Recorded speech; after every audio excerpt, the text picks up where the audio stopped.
Hello beautiful people. My son gave me some of his postage stamp collection and I finally found a perfect little notebook to use them in. There's no real theme for this one, just at least one stamp on every spread and whatever paper scraps I feel like using.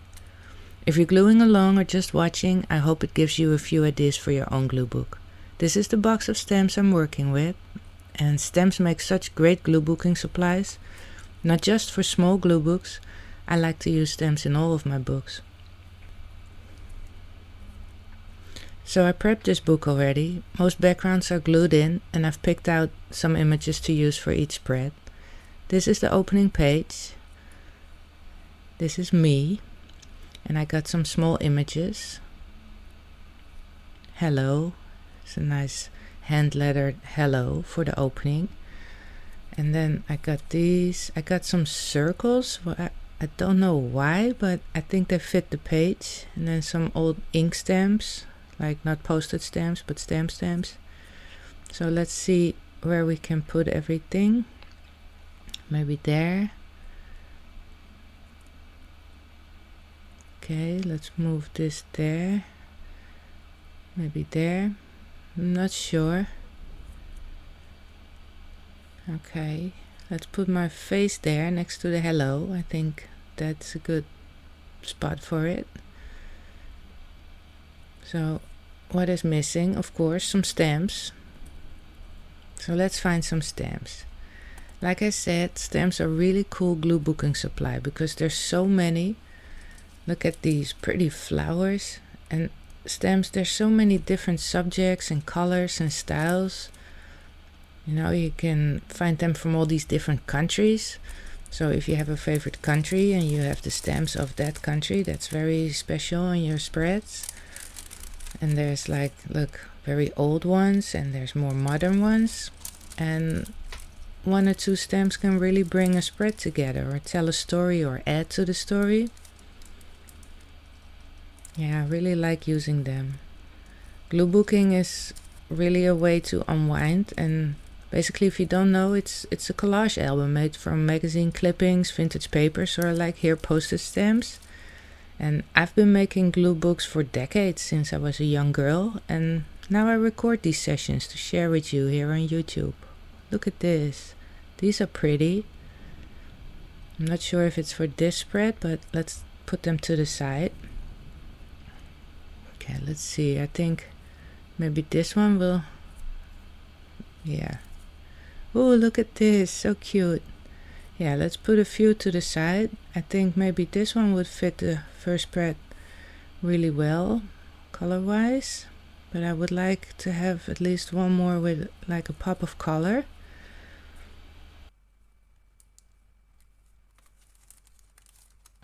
Okay, there's some more. Hey, a little postal service envelope. Let's put that to the side for another spread. You know what? I'm gonna select some stamps and then here we come back. Let's clear this out. Move this out of the way. So I pre-selected a few stamps. And I think I found our pop of color for this spread. Like, let's move this. Like here, look, the yellow. These are yellow-orange stamps from the 1960s. And I want to put those maybe here. And then I have this beautiful Spanish lady. Let's put her here.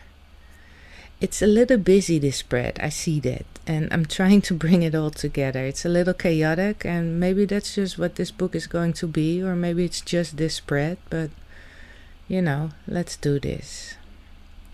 So this is me a long time ago. And I made this little booklet of stickers, of photos of me and my art. And I still had this one of myself, so then let's glue this stamp. There we go. Now that's the opening page set up. Okay, let's move on. This is the first real spread of the book. I prepped the two backgrounds that set the mood, and I got her from a vintage children's book of fairy tales. And then I got these red stamps from the 70s and they're still together as a set. I like that. There's a little bunny. And then I got these strawberries. Let's see what the best place for the berries is. Maybe there. Not sure. Shall we put it here? I think so, but this is one of those images that could fit really well anywhere on the page basically, but let's put them here. I think that's best. Okay, next. This one is fun. Look at the pink and purple striped background and the pink maze on the right. I pre-selected this frame with the Eiffel Tower in it and some flowers, this funny stylish lady. Okay, what else do we got? I got the stamps, I got this blue and pink lizard. It might be a little bit too large of an image for this spread, and it's probably not called a lizard. Sorry people who know the correct name, but okay, let's see. Let's move these images around. I don't know if you can hear the wind in the background of this video, but I can't do anything about it. It's a little stormy here today. I was waiting for it to settle down, but shall we put these separate stamps? Maybe like this. I think we're getting somewhere. Let's glue her down. I like where this spread is going. Okay, these pretty backgrounds are 2 wallpaper samples. And then this is a magazine clipping of a terrarium dome with flowers inside. I like how the stripes just, you know, beam out of it on the left. But I do think, I like it better on the right side, balance-wise. And then I got these 2 stamps, but I'm not sure where they should go yet. I think I need to see what other images I will find for this spread before I can commit to gluing down these stamps. So let them just be like this until next session, and glue this one right here. And then I will find some more images for this spread. So the red pages. This is on the right, it's scrapbooking paper, and to the left it's vintage sewing pattern paper. Yes. I got these scissors. I think they will fit on the sewing pattern paper. This heart. And then this bingo. How do you call it? The bingo where the numbers go in. I lived in New York for over 10 years and I don't know how the thing is called. The bingo ball round thing. Okay, let's move on. Hey, these are pretty. Look at this pink stamp. So wonderful. But not for this spread. But I'm looking for something reddish. Let's see. Do I have something like red? Oh, maybe this one. Yeah. With the flowers. I think they're perfect to go there. Yeah, maybe put the yes on top and then this heart underneath. I think this is kind of it. And then I will go into my paper stash and find something to put on the left side of the spread. Oh, it's so windy here. Earlier it was raining really heavily. It's not a fun, it's already June. Where's the summer? Okay, what's next? I like these backgrounds. On the left there's pink wrapping paper with tiny gold specks, and on the right is brown floral scrapbooking paper. Then I have these images pre-selected. I got some stamps. This brush. This is a very pretty outdoor dining setting. Oh, yeah, I got this lady, but this, look at this star-shaped window. It's so unique. So I have to put it in, maybe next to this lamp. Put the heart stamp there. Okay, let's move some things out of the way. Where are we gonna sit outside and dine? With these pretty pink candles. Maybe put her to the left. But we got the llama. Put him there. No, put her there because she pops out of the page better. Yes, decision made. She's gonna go there, and then we put the llama to the right. Yes. Hey, maybe this looks better. This is a happy accident. I wasn't really planning on that, but all of a sudden it looks like it belongs on the left. And then we put these 2 stamps underneath each other. Yes. Shall we put the brush there? No, that's too busy. That disappears in the background. Maybe there.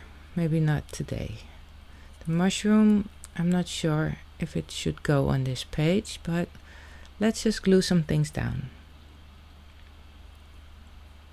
I do really like where this is going.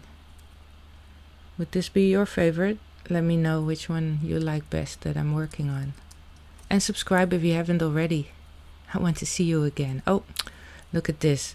This is where the paper separated when I removed some pages before starting. And I did use some tape, but it's not holding it well together. So let's try and fix it. For now I will work around it. Paris. We got the pineapple. Oh, okay. Can we just pretend that's not that you don't see that? I will fix it. I will fix it. Okay, we got the Pierrot. Look at this beautiful stamp. It's like all these little people around the gold square, gold color square. Okay, let's move things away so I can work. The Pierrot goes there. This is a beautiful bottle of special olive oil. Okay, this bottle, I don't think we're gonna use it on this spread. Let's move it. Move it. This is Chanel brush, makeup brush. Maybe we can put it here like it's putting the makeup on the Pierrot, but it can go here as well. I think we'll put it here. I don't know why, but it balances better. I would like to have something else for the bottom left, but I will look for that in my stash for next session. Okay, let's see what we have left. There's some more to do. Do you have some more time? I can do another spread. I like these backgrounds. I like these images. What do we have? Some flowers. What is this? Some patterned paper. Oh, I like the deer in the greenery. Let's put that to the side. Yeah, not using that. And then work with these images. The red wooden shoe with the tulips. Okay, let's find the stamp. I thought I saw one with the tulips before, so let's see where it is. Maybe this one. It's not the one, but no. Okay, let's find it. Oh yeah, here it is. So let's put those there, and then we take away the flowers here because that's too many flowers on one small spread. Maybe the brush, that could work there, maybe. What do you think? And then maybe we can put this little green stamp on here, or maybe here with the deer. It's a bird. It has a bird on it. Remember Portlandia? Put a bird on it. So this is a start. I would like to find some words or quotes for this, but let's do a quick sneak peek of what's to come. I think we're gonna save the rest for next session. I hope you like it, so you join me in the next. I appreciate you being here, truly. I just recently started sharing my Gluebooking videos here on this channel, and I'm so grateful that people like you are actually watching and leaving kind comments. It really feels like I'm finding my Gluebook tribe here on YouTube. So all this is for next time. And for now, thank you so much for watching. I hope you have a fabulous rest of your day. And if you haven't already, please like and subscribe. Until next time, bye.